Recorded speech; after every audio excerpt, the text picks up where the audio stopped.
Assalamualaikum warahmatullahi wabarakatuh. Perkenalkan, kami dari kelompok 8 yang terdiri dari Titin Tohiro dengan NIM belakang 38, Farizal Oktaviansyah dengan NIM belakang 51, dan saya sendiri, Nadila Zahrani dengan NIM belakang 67. Pada kesempatan kali ini, kami akan membahas mengenai materi fenomena pragmatik dalam wacana. Baik, yang pertama kita akan membahas pengertian dan konsep dasar kalimat sebagai objek kajian semantik gramatikal. Pengertian semantik gramatikal.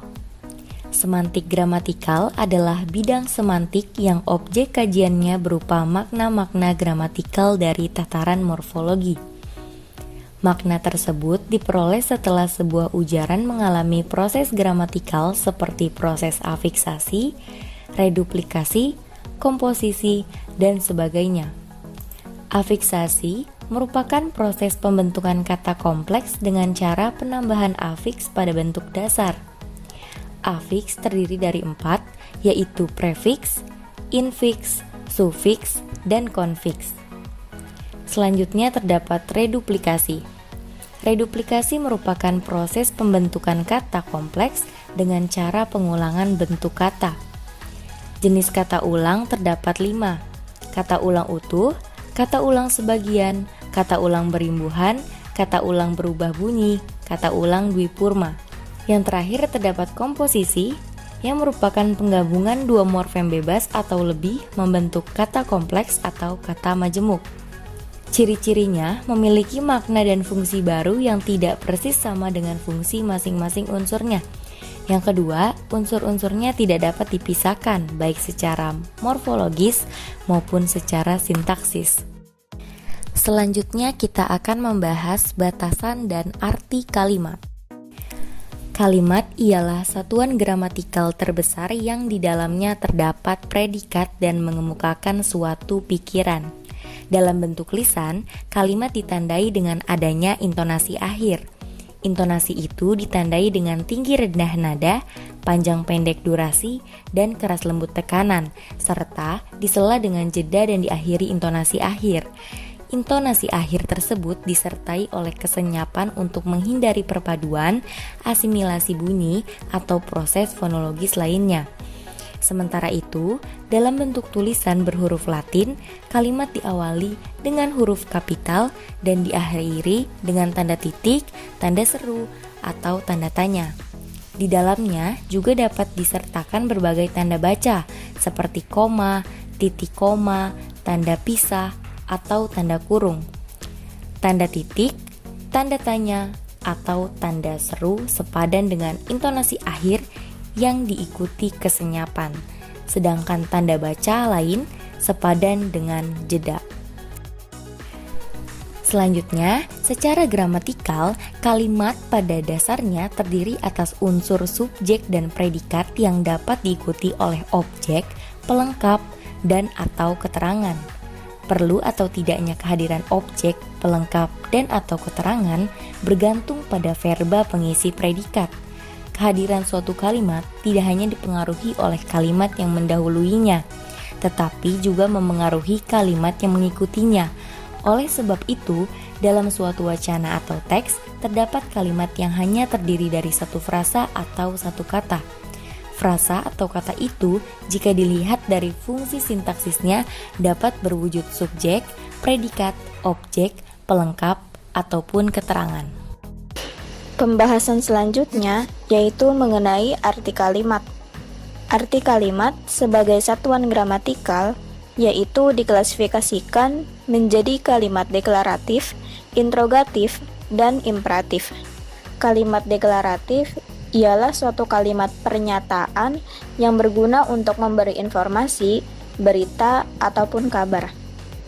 Lalu kalimat interrogatif ialah suatu kalimat pertanyaan yang berguna untuk menanyakan informasi, berita, ataupun kabar kepada orang lain.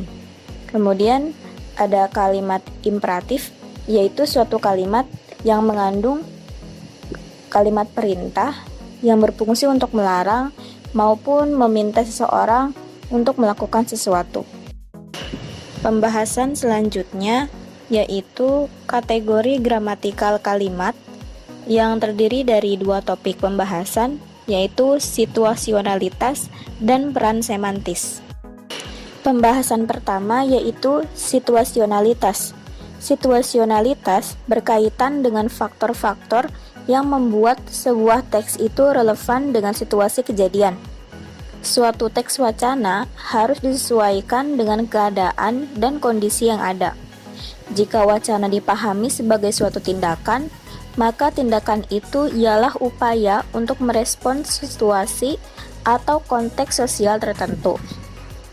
Dalam membahas situasionalitas dalam kalimat, terdapat beberapa konsep yang menjelaskan secara khusus persoalan tersebut, yaitu kala atau tense, aspek, aksionalitas, dan modalitas.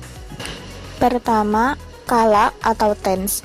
Kala merupakan kategori gramatikal yang menspesifikasi peristiwa di dalam waktu, yaitu dengan cara mengkategorikan verba berdasarkan titik waktu di luar verba. Konsep waktu dalam sistem kala dibagi menjadi 3 macam, yaitu kala kini, present, kala lampau, past, dan kala mendatang, future. Kedua, aspek dan aksionalitas. Aspek, seperti yang dikemukakan oleh Kruse, harus dibedakan pertama-tama dari kala. Kala terkait penempatan peristiwa dalam waktu, dan terutama dalam hubungannya dengan waktu ujaran. Sedangkan, aspek terkait dengan konseptualisasi peristiwa dalam ujaran. Lebih mudahnya, kala membicarakan kapan sebuah peristiwa terjadi di dalam waktu, sedangkan aspek membicarakan bagaimana sebuah peristiwa berlangsung di dalam sebuah waktu. Perbedaan lainnya yaitu kala bersifat gramatikal, sedangkan aspek dapat bersifat gramatikal dan dapat juga bersifat leksikal. Ketiga, modalitas. Modalitas dalam ungkapan mengacu kepada bentuk tertentu dalam kalimat yang menggambarkan sikap khusus penutur, yaitu berupa penilaian terhadap situasi tertentu, atau dapat juga menggambarkan keinginan penutur agar apa yang terdapat dalam ungkapan dapat menjadi kenyataan. Dalam bahasa Indonesia, hubungan yang persis seperti itu tidak ada. Akan tetapi, kita dapat mempertimbangkan hubungan antara harus dengan seharusnya atau mesti dan semestinya yang melambangkan sikap yang berbeda. Contoh, A. Dia harus pergi. B. Dia mungkin akan pergi. C. Dia sebaiknya pergi. Pada contoh A, kata harus menyatakan sikap penutur yang didasarkan atas ukuran keniscayaan. Pada contoh B, kata mungkin memperlihatkan sikap penutur tentang kemungkinan situasi yang akan terjadi. Sedangkan pada contoh C, kata sebaiknya justru menyatakan keduanya. Dapat kita simpulkan, selain terkait dengan sikap, ungkapan modal juga terkait dengan pengetahuan penutur tentang situasi tertentu. Kita dapat melihat bahwa contoh B sebagai ungkapan penilaian dan dua lainnya sebagai keinginan. Kemudian selanjutnya di pembahasan yang kedua ada peran semantis. Yang pertama ada pelaku. Peran pelaku atau aktor merujuk pada argumen yang melakukan perbuatan yang dinyatakan oleh verba predikat yang tidak memengaruhi argumen lainnya. Pelaku pada umumnya adalah manusia atau binatang. Peran pelaku itu ialah peran tematis subjek pada kalimat aktif dan pelengkap pada kalimat pasif. Sebagai peran subjek pada kalimat aktif, contohnya, kucing saya selalu tidur di kursi. Kucing saya berperan sebagai subjek pada kalimat aktif. Lalu, sebagai pelengkap pada kalimat pasif. Contohnya, mobil saya dipakai anak saya. Anak saya berperan sebagai pelengkap pada kalimat pasif. Yang kedua ada agen. Peran agen merujuk pada argumen yang melakukan perbuatan yang dinyatakan oleh verba predikat yang mengaruhi argumen lainnya. Agen pada umumnya berupa manusia atau binatang. Peran agen itu ialah peran tematis subjek pada kalimat aktif. Contohnya, yang pertama ada mereka menyelesaikan masalah dengan musyawarah. Yang kedua ada anak-anak memperbaiki mainannya. Pada kedua kalimat tersebut, pada kata mereka dan anak-anak berperan tematis sebagai subjek pada kalimat aktif. Lalu yang ketiga ada sasaran. Peran sasaran merujuk pada argumen yang dikenai perbuatan yang dinyatakan oleh predikat. Peran sasaran itu merupakan peran objek atau pelengkap. Peran sasaran sebagai objek. Contohnya, dia mengirimkan uang kepada ibunya. Pada kata uang, berperan sebagai sasaran sebagai objek. Lalu, peran sasaran sebagai pelengkap. Contohnya, ibu mengambilkan ayah air minum. Pada kata air minum, berperan sebagai sasaran sebagai pelengkap. Yang keempat ada pengalaman. Peran pengalaman merujuk pada argumen yang mengalami keadaan atau peristiwa yang dinyatakan predikat. Contohnya, yang pertama, saya beruntung hari ini. Yang kedua, mereka kehujanan di jalan. Pada kata saya dan mereka, berperan sebagai yang mengalami keadaan atau peristiwa yang dinyatakan oleh predikat. Lalu yang kelima ada peruntung. Peran peruntung atau benefaktif mengacu pada argumen yang memperoleh keuntungan atau manfaat dari keadaan, peristiwa, atau perbuatan yang dinyatakan oleh predikat. Peran peruntung pada umumnya ditandai preposisi demi, untuk, dan bagi. Selain itu, peran peruntung merupakan peran argumen yang hadir setelah predikat bersufikkan. Contohnya, yang pertama, ibu membelikan tuti kalung. Yang kedua, mereka membanting tulang demi keluarganya. Pada kata tuti dan pada kata keluarganya berperan sebagai yang memperoleh keuntungan atau manfaat dari keadaan, peristiwa, atau perbuatan yang dinyatakan oleh predikat sebelumnya. Yang keenam ada penerima. Peran penerima atau resipien mengacu pada argumen yang menerima sesuatu dari keadaan, peristiwa, atau perbuatan yang dinyatakan oleh predikat. Contoh yang pertama, dia menerima kiriman uang dari orang tuanya. Contoh yang kedua, presiden memberi peringatan keras kepada para spekulan. Dia dan para spekulan berperan sebagai yang menerima sesuatu dari keadaan, peristiwa, atau perbuatan yang dinyatakan oleh predikat. Lalu yang ketujuh, penyebab.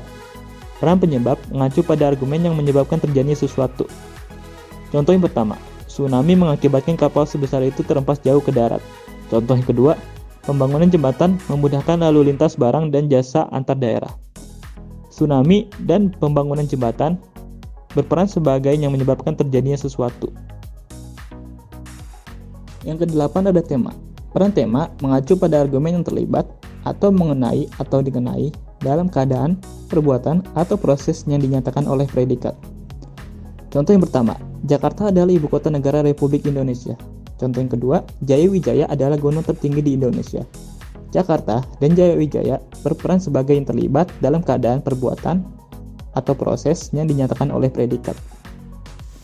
Lalu yang kesembilan ada tetara.